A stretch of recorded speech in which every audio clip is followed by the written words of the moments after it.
On va commencer par dire bonjour à ceux qui nous rejoignent pour les news de la semaine. Les news de la semaine, on va rapidement récapituler qu'est-ce qui étaient les news les plus importantes pour nous trois. Et après, pour ceux qui sont en live, ils auront la primeur parce que nous irons parler de notre petite critique rétro de ce film indé qui s'appelle Harry Potter à l'école des sorciers. Mais c'est mon téléphone, mec. Non, c'est le mien. Mais non, c'est le mien. Ah oui, c'est vrai. Pendant qu'il y a les fameuses, vous les connaissez. Pourquoi t'as lancé mon téléphone? Les embrouilles des J'étais news. persuadé que c'était le mien. Tiens. Ce mec est fou. On fait une vidéo donc On sur a les exactement Blu-ray. le même Il regarde téléphone. mon vidéo de mon Blu-ray de Wonder Woman. Non. Il dit ah il est beau et là il le fait tomber mais un truc de ouf. Bonsoir. Est-ce que alors Bonsoir. du coup, Bonsoir. on commence et j'ai On envie commence de par les commencer. news Alors, de Cardel. non, C'est j'ai envie celles de qui commencer sont les avec la plus bonne humeur. intéressantes. Non, j'ai envie de commencer avec Mais- la bonne humeur et Mais je vais le vous parler. truc, c'est que j'ai vu tes news, elles sont vraiment nulles cette semaine. Arrête un peu. Non, laisse-moi commencer. J'ai envie de commencer par David Harbour. Ah, on est désolé. David Harbour, c'est le shérif dans Stranger Et puis c'est une Things. perle. C'est le shérif dans Stranger Things. Et figurez-vous qu'il est en fait. On parle beaucoup de lui en ce moment. Pourquoi ? Parce qu'il utilise Twitter et il en fait des trucs vraiment très sympas. Il y a quelques mois, il y a une demoiselle qui lui dit Monsieur Commence Harbour, hyper mal ta news. combien C'est une de retweets Pour l'instant, c'est une catastrophe. Non, combien de retweets pour que vous veniez au On a lycée j'ai perdu vu ça. plus de la moitié des gens. Là, j'ai vu ça, c'est drôle. On a perdu plus de la moitié des gens sur le chat sur ta news. Alors, la demoiselle demande combien de retweets pour venir faire des photos de fin d'année dans mon lycée et il a répondu 25 000, ce qui a été obtenu très rapidement. Et du coup, il y a 125 000, pas non, 25 000, non, non, 25 000. La première, c'est 25 000. Pardon. Donc, Daniel, tu as une image, tu as toutes les images. Si, dans le dossier, tu les as toutes. Ça s'appelle Harbour. Et tu as donc l'image où on voit donc David Harbour avec la demoiselle sur Instagram. C'est sûr, je les ai vus tout à l'heure. Et alors que donc on attend Elle est sur un site de. Aurel, merci Aurel Pinault. Merci Aurel. Un habitué Aurel Pinault. Et du coup, la deuxième Lamborghini. Et on va peut-être En avoir chemin. la poignée de la Lamborghini. Accessoirement, j'ai une Clio sans poignée. Bon, c'est pas facile à ouvrir. Voilà, c'est ça. Daniel a retrouvé et donc on va vous le montrer tout de suite. C'est l'Instagram de David Harbour où il prend il a pris des photos avec la demoiselle. Pour une fois qu'il y a un truc sympa sur Twitter, parlons-en. David Harbour, il reçoit un autre message, une demoiselle qui dit combien de retweets Monsieur Harbour pour venir C'est là. officier C'est là l'agression. officier à mon mariage. Et il répond 125 000 et ça va dépendre de si le tournage de la saison 3 me le permet. Et en fait, Erika qui avait donc envoyé ce petit tweet est à mon avis super contente car outre le fait qu'elle ait fait le buzz sur son mariage, elle a largement eu ses 125 000 retweets. Et du coup, David Harbour a répondu, il a dit ok, pas de problème, écoute, si le planning de Stranger Things me le permet, je viendrai officier à ton mariage. Donc moi j'ai trouvé l'histoire géniale. Et en fait il y a des gens qui ont derrière proposé à David Harbour de contacter Greenpeace pour faire un truc avec Greenpeace. Et Greenpeace a contacté David Harbour a contacté David Harbour et a dit David Harbour a contacté lui. Il s'est contacté lui-même. Greenpeace. Il a contacté D'accord. Greenpeace. Et en fait, il y a un nouveau jeu du retweet qui est sorti. C'est en fait maintenant il faut retweeter un tweet de David Harbour pour l'envoyer où au pôle pour faire une expédition avec des pingouins. Et j'ai trouvé ça génial, c'est à 200 000 retweets. Et alors franchement, il va les avoir easy peasy. Et j'espère que David Harbour refera ça. Alors moi, je vais lui demander à combien de milliers de retweets est-ce qu'il accepterait de venir en France pour donc acheter le reste de la Lamborghini en leasing. Ou alors de venir à Cube d'un clic. Franchement, j'avais trouvé ta news pas mal, mais alors la chute. Bon, écoute, la chute, je l'avais pas écrite. Voilà Pendant pour qu'il y cette a news une David question Harbour. sur le super chat de John Guyver qui nous dit Baron Noir, regardez-vous. Et la réponse est non.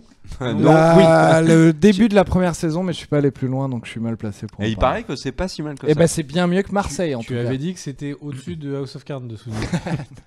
Non, Bah, et non, par contre, non, il paraît c'est il paraît différent, que la- mais il paraît que la série est pas mal. Hein. Non mais il y a un moment où on a parlé de séries politiques françaises avec Marseille, et bien Baron Noir était au même moment et ça valait vachement plus le coup que Marseille, en tout cas.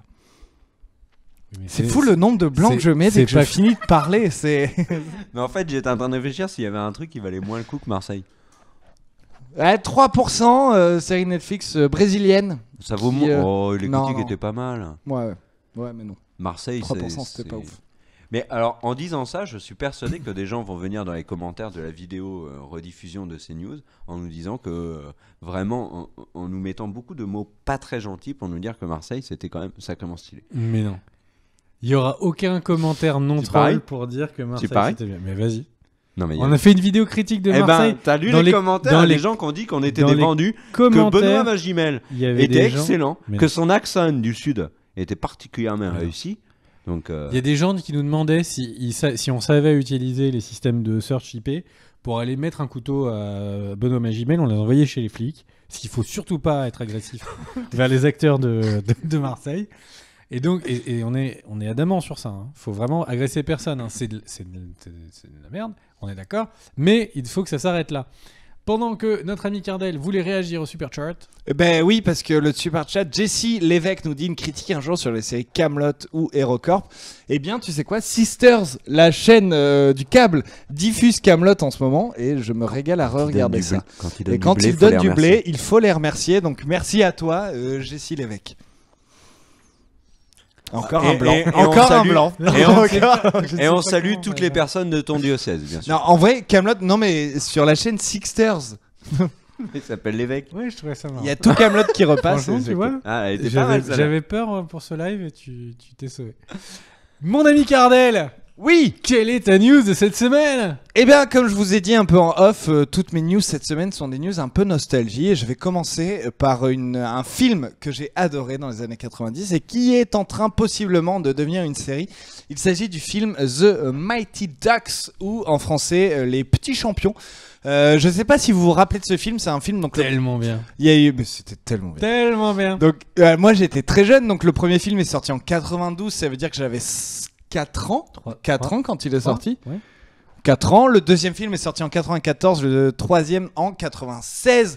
C'était en fait un film sur le hockey, je sais pas si on peut un peu dire ça, où le personnage principal joué par Emilio Estevez devait faire des travaux forcés et du coup, enfin travaux forcés, en tout cas des travaux d'intérêt généraux et ce qu'il devait faire pour payer sa peine, pour payer le tribut que la justice lui avait donné, putain je m'embourbe, eh bien c'était d'entraîner une équipe de hockey, mais une équipe de hockey de bras cassés. Parce que lui-même était un grand champion. Exactement. Mais déçu par le hockey, il voulait tout conspuer.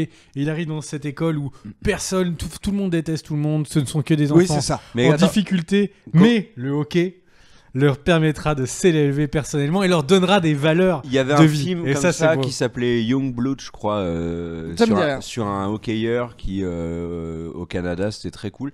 Et j'ai une question, ils font un film sur une équipe de hockey de Des bras séries. cassés. Des Oui. séries. Comment ils tiennent la crosse?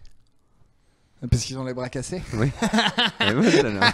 Donc du coup, The Mighty Ducks. Oui, elle était bien, j'aurais pu la faire, mais vu que je ne l'ai pas Non, mais faite, je avec suis tout- jaloux et je Non, trouve bah que voilà, ton... parce que j'allais ta dire vanne, avec c'est tous de la les jeux de merde. mots pourris que tu nous sors et que tu dois continuer d'ailleurs de sortir.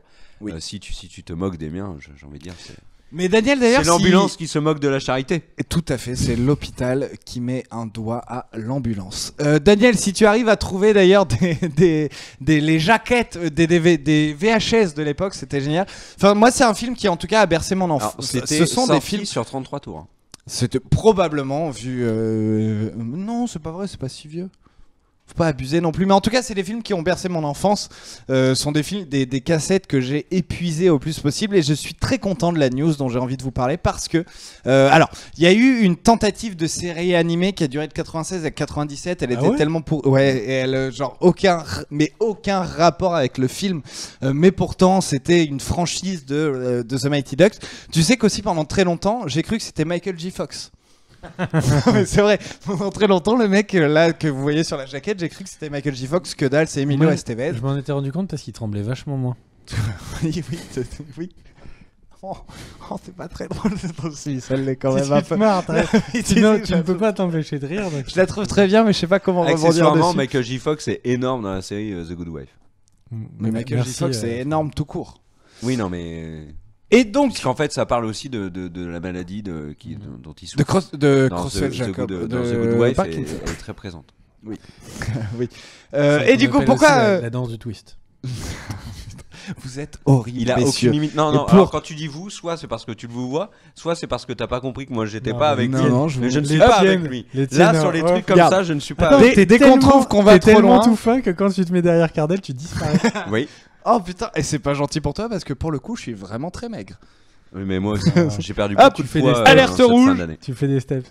En bleu. Bref, tout ça, pourquoi je vous parle de ce film The Mighty Ducks ou Les Petits Champions en français? Tout simplement parce que ABC, alors c'est selon The Hollywood Reporters, évidemment rien n'est encore sûr à 100%, mais en tout cas ABC serait en train de travailler sur un reboot, vraiment un reboot complet, pas une suite, mais un reboot de ces films pour en faire une série.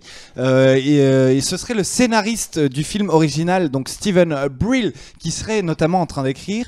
À la production, on retrouverait Jordan Kerner, qui était lui aussi le producteur des films d'antan. Pour l'instant, aucun des acteurs originaux, donc Emilio Estevez par exemple, ne sont au casting de ce projet. Mais moi, ça me fait très plaisir et j'ai très hâte de voir ce que ça peut donner. Vous avez fait une vidéo sur la NBA il y a pas longtemps sur la chaîne Cult & Tu veux en faire une YouTube, sur le vous hockey? pouvez la trouver. Sur moi, gazon c'est seulement, moi, alors. c'est le hockey qui me plaît énormément et tous les films qui peuvent participer à la promotion de la NHL dans nos pays européens est le bienvenu. Et est-ce que vous savez d'ailleurs que suite à ces films de 92, 94, 96, qui étaient des films Disney d'ailleurs, je sais pas si je vous l'ai dit, eh bien il y a une franchise de NHL qui s'est créée à Anaheim, parce que les films se déroulaient à Anaheim, justement en rapport à ces Les films. Ducks. Non, c'était pas les Ducks, c'était encore un autre nom que j'ai oublié et je vais m'arrêter là parce que sinon je vais Mighty? dire que des conneries. Non. Ce n'était Les pas les Mighty Mighty Ducks? Ducks, ce n'était pas les Ducks, voilà, mais une franchise s'est créée suite à ce film à Anaheim. Voilà ma première toi. petite news. Il paraît que c'est vraiment une news qui aura de l'impact sur notre futur à tous. Alors tout à fait, nous allons parler de ton licenciement. Donc je vais juste me permettre de réagir à des questions sur le super chat et sur le chat tout court. Il y a Yorsai qui nous a posé une question que j'ai oubliée, donc j'en parlerai dans quelques instants. Il y a également Daenaris qui nous a dit qu'elle nous retrouvera dans 1 an et demi et qui a carrément sorti les écus pour payer son don sur le super chat. Il y a également quelqu'un qui demande ton avis, mon cher Cardell, sur la saison 3 de Narcos. Ouais. Tu l'as pas vu? Il l'a pas vu, mais il y a une vidéo sur la chaîne qui en parle. Il y a une d'autres. Ah si, Yorsai nous demandait si on allait C'est parler plus, en de Black Bolt, non, Black Lightning. Black Lightning. Black Lightning. Oui, on va en parler. Et on va en parler. On va faire une vidéo. Et Vous êtes vraiment sûr qu'on est obligé d'en parler? Oui. ouais, Et aussi, il y a Moi, Aurel. j'ai extrêmement hâte. C'est la vidéo dont j'ai le plus hâte de parler. C'est cette vidéo de Black Lightning. C'est la Alors- vidéo où je pense que je vais me faire le plus défoncer dans les commentaires. Il y a- J'ai des choses à dire et cette série m'énerve comme pas possible. Il y a- on il y a en Aurélie parlera, mais Pinault. on Il y a- en parlera parce que moi je trouve qu'il y a des trucs très très intéressants. La très chère Aurélie Pinault nous dit également qu'il faut que tu parles de Travelers saison 2. Oui.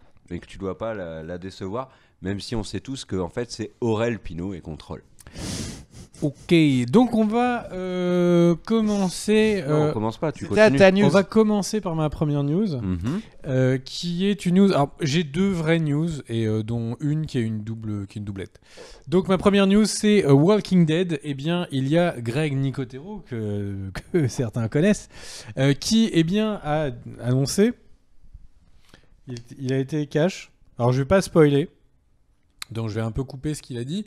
En gros, ce qu'il a annoncé, c'est que quand il avait vu l'épisode de la reprise, qui on le rappelle est le 25 février, eh bien, il avait pleuré pendant plus de 20 minutes, tellement l'épisode est émouvant et il est incroyable. Ils ont fait peu d'épisodes aussi chargés émotionnellement que cet épisode. Ils savent plus quoi dire Et en que promo, du hein, coup, sérieux. toutes les personnes, et ce n'est pas un spoil ce que je veux dire, et que toutes les personnes qui se posent des questions sur Carl, eh bien, trouveront des réponses dans cet épisode. Et Greg Nicotero, moi je trouve, est-ce que c'est un voleur, petit B, un bandit, petit 3, un escroc. menteur, petit 4, un escroc, ou petit 5, tout simplement quelqu'un qui veut garder son job. Moi je miserais sur le 5. Je pense qu'il veut tout simplement garder son job, mais ces 20 minutes de larmes, j'ai hâte de voir, et j'ai vraiment hâte de voir parce que j'ai bien peur que ce soit des larmes de sel qui coulent sur les plaies de cette série. Après, animée. il a peut-être pas menti, il a peut-être regardé en effet l'épisode de The Walking Dead, peut-être a-t-il pleuré pendant 20 minutes, mais tout simplement parce qu'il qu'il est était en viré. train de couper des oignons pour sa tartiflette et il le faisait en même temps. C'est tout à fait possible. Non, c'est les oignons qui font pleurer, pas les échalotes. Tu mets des échalotes dans la tartiflette? Non, mais je pleure avec mes échalotes. Mais moi, je pleure pas avec des échalotes. Mais, attends, Mais en même temps, j'en ai jamais coupé. Mais des oignons, tu pleures avec des oignons. Et Ouais. même quand tu fais le bonhomme, tu regardes ton Tu oignon. veux pas parler dis, de ta news là? toi, mec, tu vas pas me faire pleurer. Mhm. Bah, il te fait quand même pleurer, c'est incroyable. Alors, moi, je vais vous parler de Grey's Anatomy. Il faut descendre en bas. Parce qu'il y a plein de trucs à dire Grey's Anatomy. sur Grey's Anatomy. Kér Alors- nous a dit que c'était. Est-ce que c'est vrai ou pas? Tu nous as dit que c'était ta news la plus intéressante de la semaine. C'est carrément, j'assume totalement. Alors, on en est où dans Grey's Anatomy saison 14? Il y a eu des discussions, et là, on va commencer par parler pognon et suite de la série. Il y a quelques temps, Shonda Rhimes, la créatrice de Grey's Anatomy, a quitté en plutôt bon terme ABC pour passer, si je ne dis pas de bêtises, sur Netflix. Ceci étant dit, ces séries actuellement en cours sont maintenues. Alors, il n'y en a plus beaucoup puisque Scandal ça se termine bientôt. How I Get Away with Murder il me semble également. L'autre a été annulé avec Christine Enos et j'ai oublié son nom. Et là il restait Grey's Anatomy. Et en fait Shonda Rhimes et Ellen Pompeo ont déclaré qu'elles continuaient la série tant qu'Ellen Pompeo était d'accord pour incarner Meredith Grey, qu'il y avait un lien très fort entre les deux actrices et que maintenant l'avenir de Grey's Anatomy dépendait de son héroïne principale. Et on a appris la semaine dernière que Ellen Pompeo est signée pour 2 nouvelles saisons, donc saison 15, saison 16. Il faut quand même se dire qu'il n'y a pas énormément de séries qui ont autant de saisons.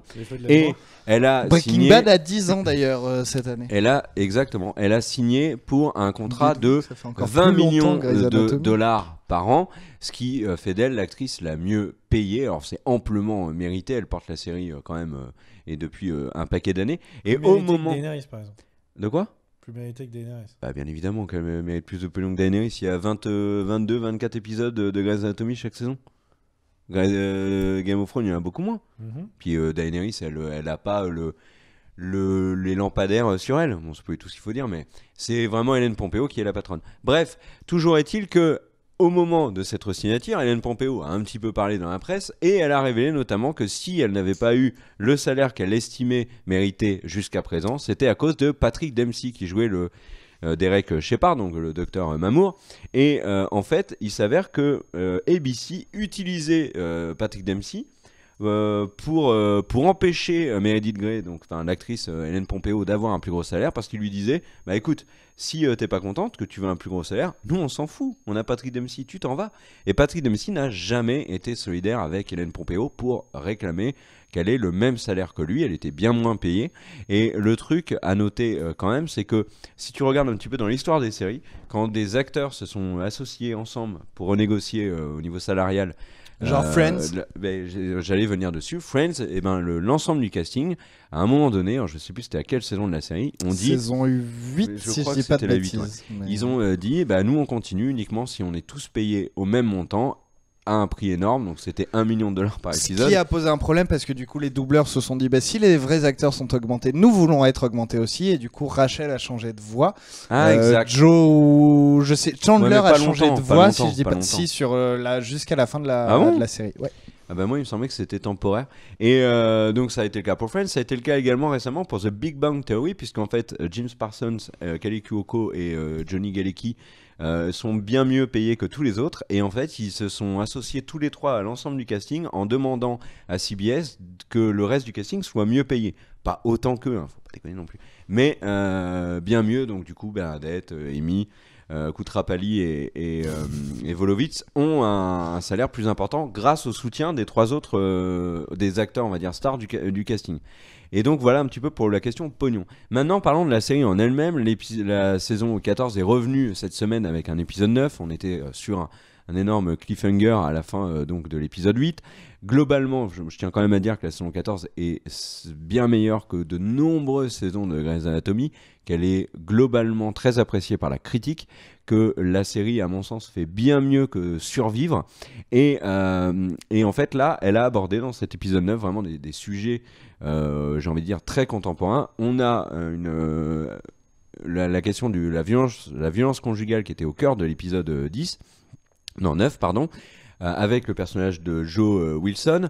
Et alors, moi, j'ai trouvé que l'épisode était très utile sur cette question-là, mais j'ai trouvé que le traitement était, j'ai envie de dire, C'est pas très la classique. critique de la Non, non, série. non, très classique. Par contre, C'est ils des ont news. Tu ajouté, m'as perdu, putain. ils ont ajouté dans la série un personnage transsexuel. Et alors là, je tiens à saluer la série, mais ils l'ont fait d'une manière impressionnante. C'est-à-dire que dans toutes les séries, après, je vais peut-être dire, je suis pas un Ils ont spécialiste dit de la bonjour, question. elle est arrivée, elle s'est Non, imposée pas dans le du cast. tout, pas du tout. Tout, Ce que j'essaye de dire, c'est que alors, je suis pas un spécialiste de, je connais pas toutes les séries où il y a des personnages transsexuels, mais à chaque fois que j'en ai vu dans des séries télé ou dans des films, c'était des personnages qui, avant d'être autre chose, étaient des personnages transsexuels.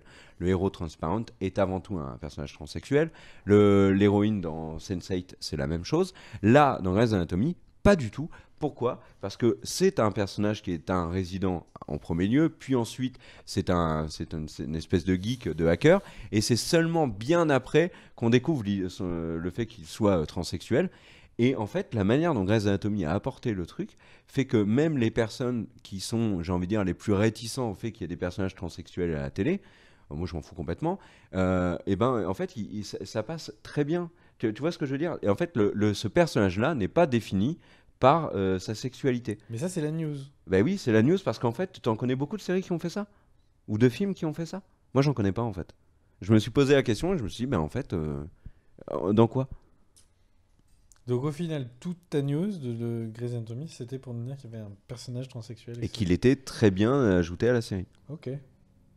Donc voilà, c'était ma news Grey's Anatomy. Moi, je pense que c'est une série qu'on sous-estime. C'est pas la série du siècle, mais c'est une bonne série d'un gros network américain. Elle a le mérite d'être là Unbreakable après 14 Kimmy saisons. Schmidt. Mais c'est Netflix. Oui, mais en France, Ah mais j'ai jamais regardé Unbreakable Kimmy. je crois. Je cherche en fait toutes les séries depuis tout à l'heure. Donc voilà, Attends. chapeau Grey's Anatomy. News suivante. Moi, je suis persuadé que c'est Amy, je crois, dans NCIS. Tu sais, la gothique. Je suis persuadé que c'est un trans et qu'elle a pas. Et que c'est géré, tu sais. Non mais moi j'étais sérieux. toi, Non, t'es là, Orange is avec the du New gros Black, troll. exactement. On nous cite Orange is the New Black. Il y a des personnages transsexuels très très bien intégrés. Ça, c'est pas vrai. Non, Ça, mais- c'est pas faux. Non mais C'est pas oui faux, mais c'est le peut-être un des plus personnage intéressants. c'est Lavergne comment elle Je s'appelle sais plus son nom, mais c'est Euh, celle qui est coiffeuse dans Oui, bien le- évidemment, ouais. mais elle est présentée dans la série en première présentation. C'est le fait que c'est un personnage transsexuel dans Jason New Black. Là, pas du tout. Je suis un peu faussé en vrai parce que cet après-midi j'ai regardé Tellement Vrai et c'était ça le sujet sur Énergie 12. Donc je quoi, ne peux Tellement pas en Vrai parler. Tu veux vraiment qu'on discute de c'est quoi Tellement Vrai? Bah non, C'est pas ce que c'est une de ces émissions poubelles sur la télé française qui nous montre les problèmes des gens. Ok. Voilà. Cardel, il Pas est très- temps que tu remontes le niveau. Quel est ta news ? Exactement. Et comme je vous l'ai dit en début d'émission, news très nostalgie en ce moment. Est-ce que vous vous En rappelez fait, sur le chat, les gens n'ont pas du tout compris. Je dis pas qu'il n'y a pas de transsexuels dans les séries télé. Je dis qu'ils sont toujours présentés en premier lieu vis-à-vis de leur sexualité et de leur transsexualité. Alors, excuse-moi, Là, mais- dans Grey's Anatomy, c'est pas du tout le cas. Bon, bref. C'est un résident, c'est plein de choses avant d'être présenté comme un transsexuel. Et ça, j'ai trouvé ça très bien. Quand tu te présentes à toi un personnage, il est hétéro, on s'en fout complètement. C'est pas le truc en disant tiens, il y a un nouveau personnage, Mais il est en hétéro. fait, Non, on s'en fout. Ouais. Bah là, c'est exactement Mais est-ce que pareil. tu te rends compte que ce que tu dis, en gros, un personnage qui est présenté comme un cutard, qu'il soit black, blanc, beurre, ce que tu veux, il est avant tout présenté comme un cutard. Quand tu présentes une lesbienne, tu présentes Oui. avant tout comme un ben. lesbienne. Quand tu présentes un peintre, tu présentes avant tout comme un peintre. En gros, le truc, c'est que les séries prennent des éléments caricaturaux qui permettent de faire une introduction. Et après, le principe d'une série, c'est de travailler sur Oui, 10 saisons je suis et donc d'accord. de développer le je personnage suis en disant d'accord. mais ce n'est pas que un peintre, mais ce n'est pas que un Oui, sauf que black là, blanc Grey's beurre, Anatomy a peut-être. fait le chemin inverse. C'est-à-dire qu'on apprend sa transsexualité après. Et voilà. Ok. Il n'est pas Bah, défini ils ont, par sa ils ont sexualité. redéfini les cadres des séries. Bah, moi, je trouve que c'est intéressant comme approche. Mon ami Kerr, mon ami Cardel, Yes. quelle est ta news ? Eh bien, donc oui, je voulais vous parler d'un jeu vidéo auquel je pense on a On est nombreux à y avoir joué. Il s'agit de Duke Jeu de Nukem. Ah oui, Duke Nukem. De Duke Nukem, jeu sorti en 91, si je dis pas de bêtises. Alors attendez, je cherche. Oui, c'est ça, 91. Depuis cette première sortie, il y a eu 19 jeux différents qui regroupaient Duke Nukem. On aura cette année le 28 mars, le film de Spielberg, Ready Player One, où il y aura ce personnage de Duke Nukem à l'écran dans ce film. Eh bien, pourquoi je vous dis tout ça? C'est tout simplement parce que il y a un film, une adaptation en préparation sur juste ce personnage précis des jeux vidéo, et nous pensons enfin connaître l'acteur qui incarnera Duke Nukem, et je trouve que c'est plutôt bien choisi. Il s'agirait de John Cena, le catcheur. C'est vrai qu'il est, il est parfait pour ça. Très bon bah oui. casting, mais le plus intéressant, c'est ce que tu vas dire après. C'est la fin de ma news. C'est à toi, Big Ce que tu vas dire, ce que tu dis après, c'est qu'en fait, il n'y a ni scénariste, ni réalisateur. Oui, totalement. Alors pour l'instant, oui. Alors effectivement, ce projet n'a à l'heure actuelle aucun scénariste, aucun réalisateur, mais d'après ce que j'ai lu sur certains journaux, certaines news, certains connaisseurs du cinéma, l'arrivée de John Cena dans le projet pourrait justement faire évoluer les choses et donner envie à certains réalisateurs scénaristes d'écrire ou de réaliser pour ce projet de Duke Nukem. Et John... la source, c'est le Hollywood C'est Reporter. Variety. C'est Hollywood Reporter ou Variety Mais, pour celle-là, je Hollywood sais plus. Reporter. Dans tous les cas, C'est Hollywood possible, Reporter il se plante jamais. Hein. Non mais sérieux. Hein. Quand oui, Hollywood ils Reporter ont ou le Variety l'ouvre, généralement c'est Les autres fiable. la ferment, quoi. En tout cas, John Cena, ce sera pas sa première tentative de cinéma. Il a fait 2 films dont j'ai oublié les noms, mais qui sont un C'était, peu à mettre avec- Army quelque chose. Avec Amy Schultz, c'est pas Dirty Amy C'est probable. Comment- Il y a un mais truc oui, Army si, Man. Oui, et Crazy il- Amy. Crazy Crazy Amy. Amy, Et il a un peut-être, rôle ouais. excellent. Ouais, il est génial dans Un celui-là rôle et il est excellent. pas mal du tout dans le film The Wall de Doug Liman qui est sorti cette année. En tout cas, dernièrement, Non, il c'est a vrai. fait les voix Quoi off pour Bah, Ferdinand. il a pas un C'est rôle celui énorme. avec Matt Damon Non. Non, c'est pas celui-là, The Wall. Ah non, ça tu confonds avec La Grande Muraille. La Grande Muraille. ouais. Non, non, c'est un film où en fait c'est adapté apparemment d'une histoire vraie. C'est 2 GI qui sont en Irak et en fait ils interviennent sur un. Et donc, du coup, Ah, mon mais cher attends, Cardel. Bah non, c'est toi qui interromps Cardel. Du coup, Cardel, qu'est-ce que tu voulais continuer pour dire? Juste pour vous dire que John Cena, ce sera pas sa première apparition au cinéma. Récemment, il a fait certaines voix pour Ferdinand, le film d'animation. Et il y aura aussi le 28 décembre le spin-off de Transformers qui va sortir, qui va s'appeler Bumblebee, avec lui à l'affiche. Voilà, pourquoi pas. De ce que j'ai lu, en tout cas, ce sera une énorme série B, ce film, qui devrait vraiment rendre hommage à ces jeux vidéo des début des années 90. Moi, ça me hype, pourquoi pas. J'ai hâte d'en savoir un peu plus sur ce projet. Et je tiens à dire à Hans Kruger qui me demande de ne plus jamais parler de Grey's Anatomy que tu peux toujours te mettre un doigt dans l'œil. Et merde, ça veut dire que nous aussi. Tu es. Ça veut dire que nous aussi. Non, bah, J'ai déjà arrêté de parler de Scandale parce que la série est vraiment tombée dans les bas-fonds. Mais non, si Grey's Anatomy mérite qu'on parle d'elle, je continuerai d'en parler. Bah, bien sûr. Tu as le droit. Et en même temps, je tiens à souligner que sur ce plateau, tout le monde critique Grey's Anatomy sauf moi et que personne ne regarde Grey's Anatomy sauf moi. Bah, C'est non, peut-être faux. un indice. Bah, non. Peut-être un indice. Faux, mensonge. Ah, Mensonge. t'es à jour? Non, je suis pas à jour. Ah bah J'ai alors. regardé. Non, mais tu ne peux pas être à jour de toutes les séries pour critiquer toutes les séries. Et j'ai Bah, au moins si. regardé 4 saisons de Grey's Anatomy. Mais ça Donc n'a je plus peux- rien à voir. Donc je peux avoir un avis sur Grey's Saison 4. Anatomy. Non, saison 4, ils étaient dans un hôpital, maintenant ils sont dans l'espace. Mm. Ils clonent des chihuahuas. Pas de problème, tu ne t'enfonces pas, mon chacal. Donc, on a été où? Est-ce Non, que la tu série a quand même Est-ce que évolué. tu as terminé tes news, mon cher Cardel? Non, moi j'en ai Enfin, une troisième, une toute c'est dernière, une mais news. oui, cette news est terminée. Alors après, moi, là, on me dit oui, tu parles de Grey's Anatomy et pas de Viking Putain, parce il est que reparti parce là-dessus. que en fait, il n'y a pas Il de est raison de parler de reparti. Viking maintenant. On est dans les news. L'insupportabilité, la France. À toi.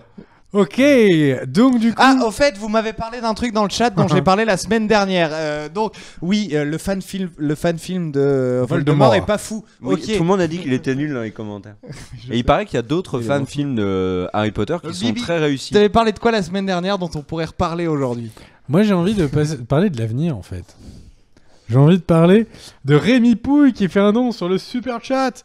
J'ai envie de parler de Daenerys Targaryen qui décidément délivre comme ça des piécettes par piécettes à Cult & Click. Bah, elle a la banque de fer Et- qui la soutient. Ça y est, on a la preuve. On peut faire une théorie T'es là-dessus. sûr de toi?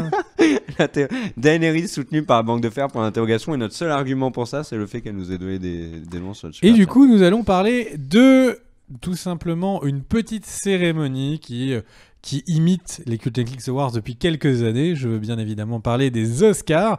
Les nominations sont sorties, ma chère Daniel, je t'ai mis un lien. Il faut que tu l'affiches, s'il te plaît, ma chère Daniel. Et évidemment, c'est donc les films nominés pour le meilleur film. On a Call Me By Your Name. Il paraît que c'est très bien. Alors moi, au début, Vous je avez pensais beaucoup que parlé. c'était Call Me Maybe. Et je me suis dit, Non, putain, et moi j'ai cru que c'était Your le Name. long métrage. Non. Donc, il y a Call Me By Your Name, Darkest Hour, Dunkerque, Get Out, Lady Bird, Phantom Thread, The Post, The Shape of Water, qui, parce que il y a toujours ce calendrier décalé, alors c'est un petit peu après, ma chère Daniel, les images intéressantes. Voilà, reviens, non Daniel, tu as encore bu avant ce live.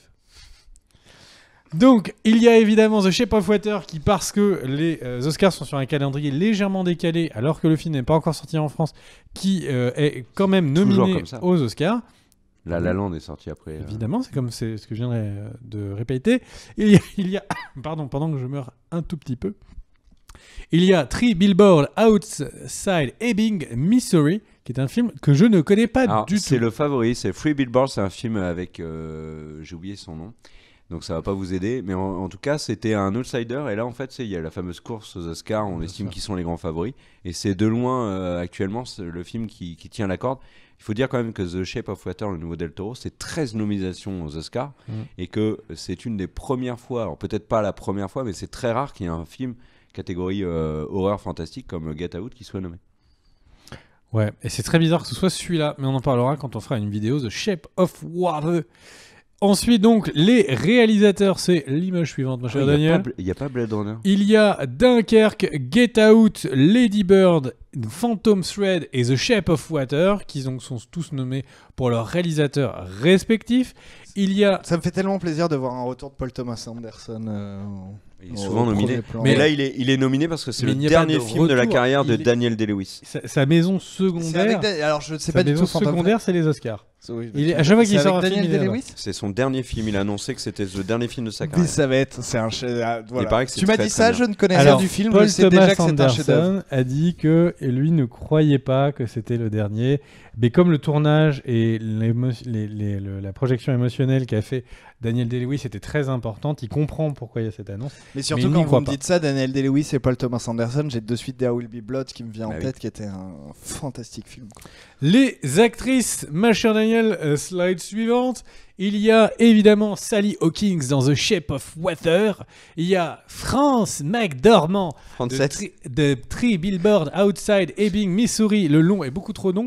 Il y a également Margot Robbie dans Dis juste Free Billboards. Tonya. Il y a Saros Noran. Et oui, celle-là, je lui ai trucidé son nom. De Lady Bird et Meryl Streep de The Post. On enchaîne avec les acteurs, évidemment. Il y a Timothée Chalamet de Call Me By Your Name and Call Me Maybe, comme on dit. Ensuite, il y a Daniel Day-Lewis dans Phantom Thread, Daniel Kaluuya dans Get Out, Gary Oldman dans Darkest Hour. C'est le film où il fait Churchill. Oui.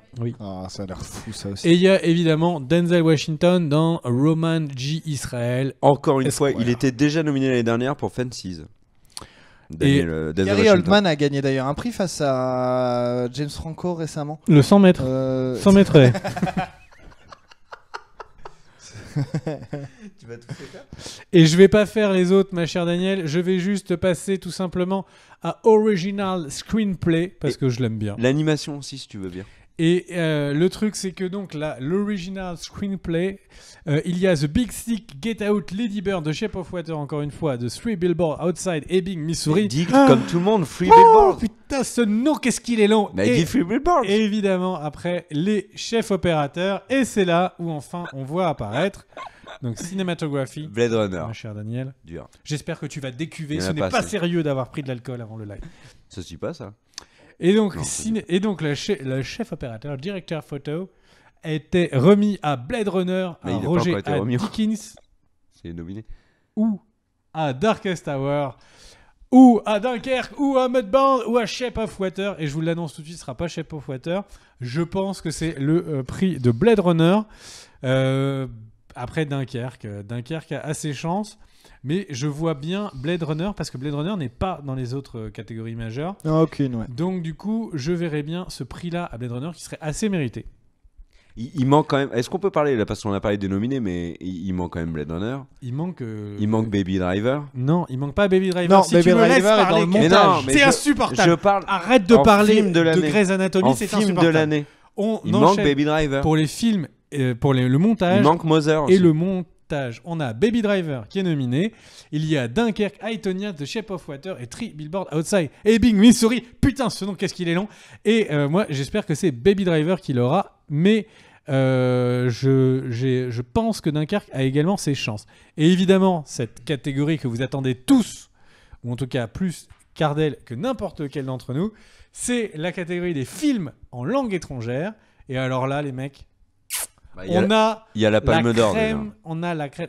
Vous voyez quand vous faites un smoothie, il y a une petite crème comme ça qui mélange les pulpes. C'est ça, c'est de ça dont on va parler. Il y a Fantastic Woman, un film du Chili. Oui, c'est ça. J'ai un vieux doute. Donc ensuite, il y a L'Insulte, un film libanais, un film qui a énormément plu à Cardel. Il y a Loveless, un film russe qui risque de gagner parce que tout simplement les hackers russes. Il y a également On Body and Soul, un film hongrois, et The Square, un film suédois, malheureusement qui ne gagnera pas. La Palme d'Or du Festival de Cannes. The Square. Oui, mais le Square ne gagnera pas. Ok. Parce que je crois beaucoup plus dans les hackers russes que dans la plèbe Si tu fais suédoise descendre qui se- Animated et après on qui fait se BO révèle. aussi, ça me plaît beaucoup BO.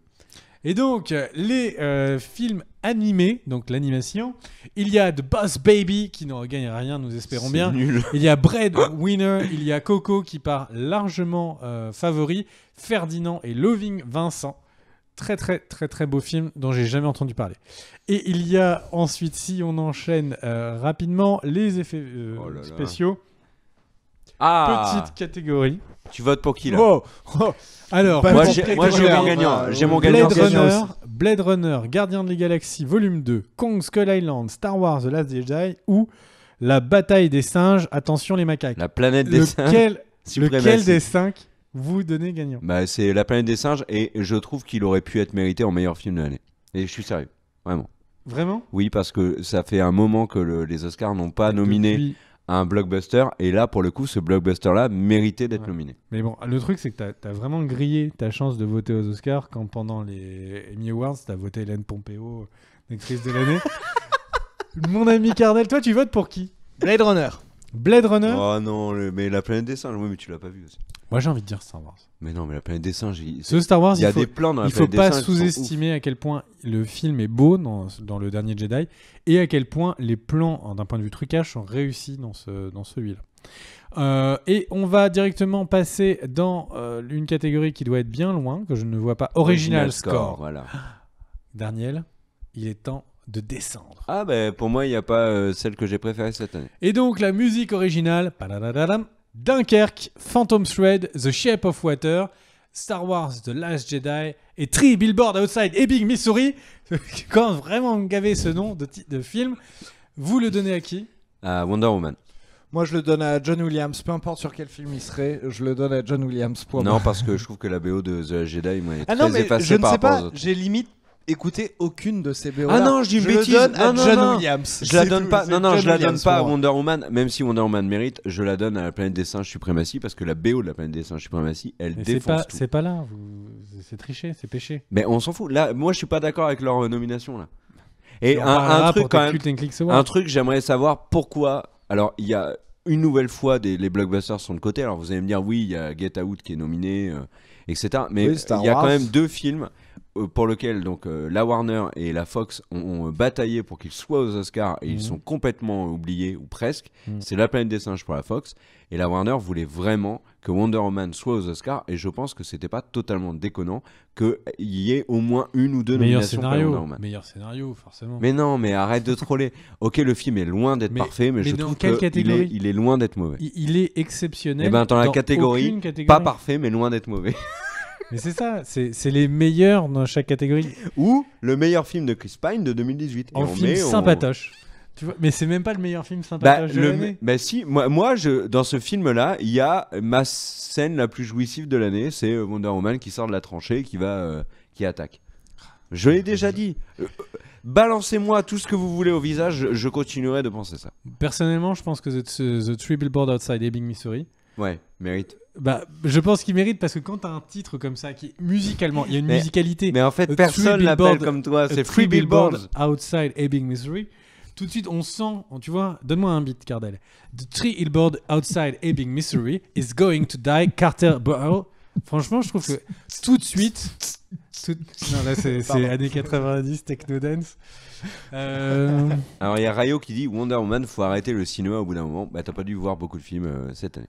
Et évidemment. Et pourquoi tu parles pas des milliers de gens qui sont disent- contents plutôt de te focus sur le négatif? Bah écoute, C'est c'est vachement comme ça. de bruit. C'était fort. Bon, et donc du coup, pour clôturer ces petites news, mon cher Cardel. Mais attends, j'ai mon pas ch- du tout fini moi. Oh là là. Bon bah, Grey's Anatomy, la suite Non, de- ah oui, c'est vrai qu'il est tard. Est-ce que vous pouvez lire à ma place ce que nous donne Daniel, car je suis En bilingue. français, On n'arrive pas à te lire, Daniel. j'ai bu et j'ai honte. C'est ça que t'as marqué, Daniel? Moi, je vais vous parler des Razzie Awards, puisque les Razzie Awards, c'est l'opposé des Oscars. C'est la cérémonie du pire de l'année. Les Razzie sont connus pour avoir leur tête de turc, Ben Affleck, Dakota Johnson, et, etc., Adam Sandler et tout. Et cette année, alors que déjà l'année dernière, les Razzie étaient à la limite de l'hérésie, sans mauvais jeu de mots, là, cette année, ils nous ont fait des nominations. Mais alors, c'est incroyable. Je pense que les mecs qui ont fait ces nominations-là, en fait, on sniffait tellement de coke qu'ils ne savaient plus du tout ce qu'ils étaient en train de faire. Et résultat, parmi les nominés aux Razzie Awards, Un peu des comme une news pires de Grey's films, Anatomy des de 35 pires minutes. films de l'année, on a donc Jennifer Lawrence pour le film Mother de Darren Aronofsky, qui est également nominé comme pire réalisateur de l'année. C'est-à-dire qu'il y a des mecs qui se sont posés entre potes et qui se sont dit, alors les copains, quel est le pire réalisateur de l'année? Donc il y en a qui proposent Besson, il y en a qui proposent le réalisateur d'un film avec Jackie Chan complètement perdu, etc. Et il y a un mec qui dit, Foreigners. amusons-nous et mettons Darren Aronofsky. Ils ont fait ce truc-là. Et c'est incroyable. Mother est un film qui divise énormément. Moi, je l'ai beaucoup aimé, ce film. Mais quoi qu'on en dise, il y a un truc qui est complètement inacceptable, c'est de dire que Jennifer Lawrence est une mauvaise actrice, une des pires mauvaises actrices de l'année. Et Ça, que c'est Aronofsky est incontestable. pas un bon Et Aronofsky, c'est absolument pas un mauvais réalisateur. Et sur ce film-là, Est-ce qu'ils sont pas il le piégés prouve encore plus. Rappelle qu'il y a Aronofsky, donc Requiem for a Dream, Black Swan, The Fountain, The Fountain. Wrestler, enfin voilà, Pi, enfin c'est un grand réalisateur Darren Aronofsky. Mais qu'est-ce qui leur est arrivé pour faire ça? Est-ce que c'est juste pas le buzz? Ouais, est-ce que c'est pas juste ça? Est-ce qu'ils sont pas Mais- piégés du fait que les Razzie Awards, si ça fait pas de buzz, on n'en entend plus parler, ils ont même pas les moyens du coup de financer leur cérémonie. Je sais Très pas, probable. mais moi je propose que ce soit la dernière fois que l'on parle des Razzie Awards. Mais Ouais. c'est toi qui amène le Ouais. sujet sur la table. Et C'est quand même un truc de ouf. accessoirement, ils ont beaucoup nominé La Momie avec Tom Cruise. Et là, encore une fois, le film est bourré de défauts. C'est loin d'être le film de l'année, loin d'être le blockbuster de l'année, mais c'est pas du tout le plus mauvais film de l'année. Je pense qu'à un moment donné, il faudrait qu'on aille tous au cinéma et qu'on voit à quel point on nous vend de la purge aussi toute l'année. Le film avec Ellen Page, là, fantastique et tout, c'était C'est une Hélène horreur. Pompeo. Non, c'est pas la même. Enfin, il y a eu plein de très mauvais films cette année, mais La Momie fait partie des films très moyens. Très mais pas intéressant des ce que mauvais. nous dit nos pseudos. Les Razzie Awards ont nominé Kubrick et De Palma pour pire réalisateur dans les années 80. Kubrick et De... Attends, non, pardon. Pour Shining, Kubrick et De Palma pour Shining et Scarface. Parce qu'il a mis en caps lock. Ok. Et ben voilà, c'était ma news Razzie. T'en as une? Oui, j'ai une dernière news, non pas forcément nostalgie, mais en tout cas, j'adore les jeux de société. J'ai d'ailleurs, je ne sais pas vous, est-ce que vous connaissez Duel 7 Wonder? Oui. Formidable. C'est Eh ben, je te bien. conseille d'y jouer. Donc Duel, c'est la version pour de vrai. Mais là, je ne vais pas rappelle parler de juste ça. Et est-ce que tu on connais a le jeu derrière nous de société, Game of Thrones qu'on a Game jamais of Thrones qu'on n'a Oh, jamais faut joué. tellement- Et s'en faire une est-ce que tu connais le jeu Milborn? C'est un truc que tu dois faire Milborn. Enfin voilà, pas mal. j'aime beaucoup les jeux de société. Et pourquoi je vous dis tout ça, c'est parce que, eh bien, il y a une adaptation de jeu de société qui va bientôt arriver sur nos écrans. Il s'agit du Cluedo. Mais alors, d'où vient cette idée? Eh bien, c'est tout simplement la Fox qui travaille sur ce principe avec Hasbro depuis 1 an et demi à peu près. Hasbro a d'ailleurs déjà aidé à sortir les films Transformers, à sortir G.I. Joe. Bientôt, on va avoir le Monopoly, Risk et Candyland. Et le jeu des 7 familles. C'est vrai? Non. Non, bah non. Enfin bref, et c'est intéressant. Pourquoi je vous fais cette news? Tout simplement parce que la Fox vient de signer un contrat d'exclusivité avec la boîte de prod de Ryan Reynolds, un contrat d'exclusivité qui va durer 3 ans, simplement pour développer cette adaptation du jeu Cluedo. Le Ryan Reynolds sera producteur, mais aussi acteur. Le scénario devrait être écrit par Rhett Reese et Paul Wernick. C'était les deux qui avaient fait le scénario de Deadpool. Voilà, Il jouera le chandelier. Il jouera le chant. Non, mais en gros, ça va être un polar basé sur l'idée du Cluedo. Il y avait déjà un film qui avait été fait en 1985. Et tu sais qu'il y a un autre jeu de société, tu sais, le tapis là où on met les mains. Twister. Le Twister a également été déjà adapté au cinéma avec Bill Paxton et Ellen Page.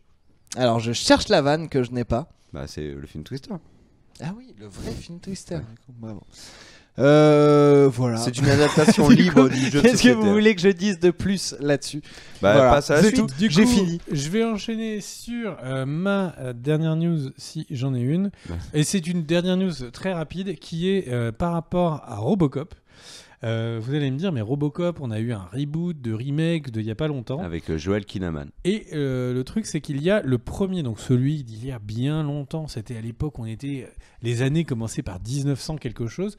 Il y a Ed Neumer, qui était donc un des co-créateurs, et qui avait écrit un Robocop 2, qui visiblement avait été décrit comme très subversif, beaucoup trop science-fiction dure, etc. Et il a été refusé pour du coup faire le Robocop 2 et le Robocop 3 qu'on a tous vu. Et en fait, visiblement, la boîte de production est très déçue du reboot qui était complètement un échec.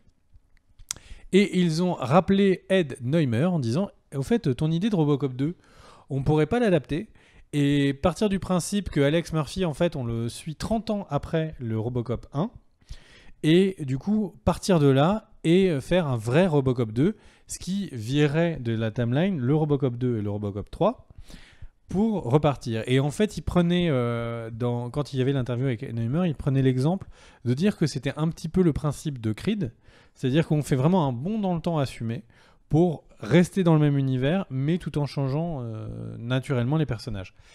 Bah, moi, je trouve ça pas si déconnant que ça. Vraiment, je trouve ça pas si déconnant que ça. Après, c'est un peu bizarre d'avoir un film qui va avoir une suite, alors qu'il y a déjà eu une suite et que c'était un succès. C'est ce que j'allais te dire là. Le problème, c'est qu'il y a eu des films entre temps. Il y a eu cette trilogie et puis il y en a eu là Ils les vont faire comme récents. si ça n'avait pas existé. Ils ont raison.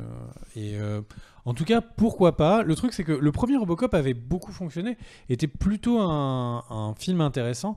Moi, je sais qu'il y a beaucoup de gens qui le mettent sur un piédestal, ce qui n'est pas trop mon cas. Je trouve que c'est un bon film de l'époque, mais pas Robocop. un film incroyable.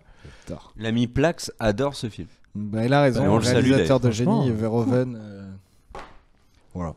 Qui avait fait Basic Et donc voilà, en tout cas, moi je suis juste content de me dire qu'ils vont redonner les mains, comme les grands studios se sont rendus compte que en remettant beaucoup d'argent sur la table, en refaisant un reboot, eh bien c'était pas forcément la bonne solution.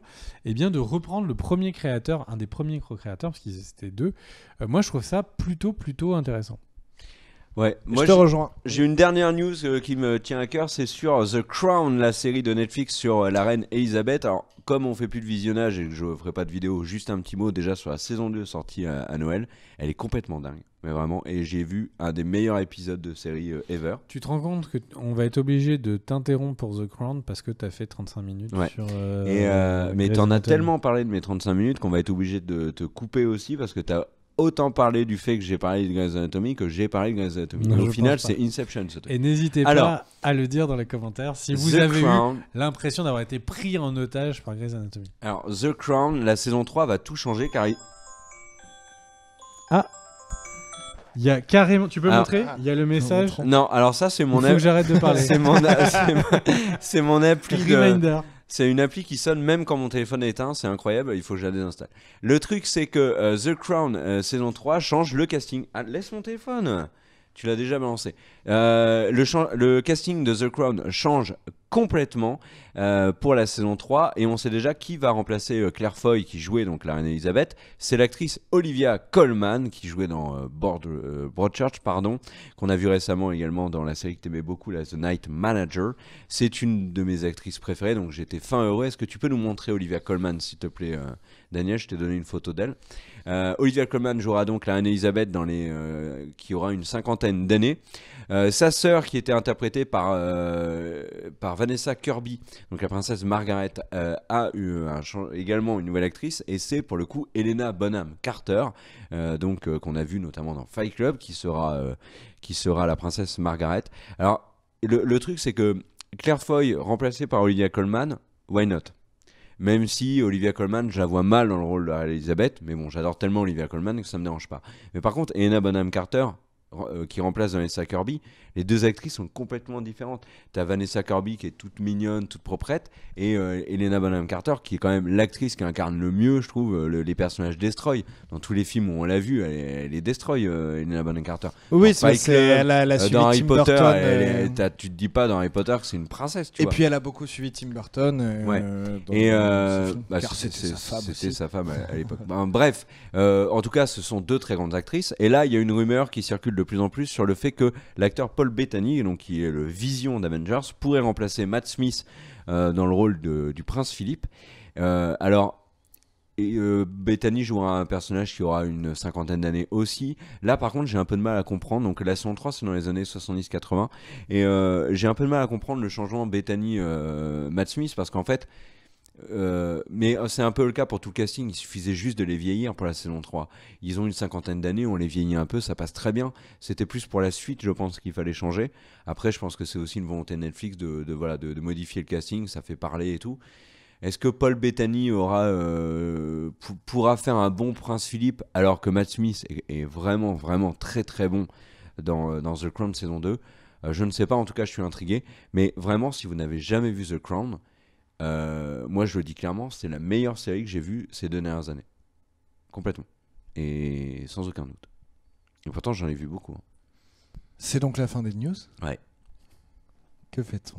Eh ben on dit merci à tous ceux qui ont regardé la vidéo en rediffusion de cette vidéo news.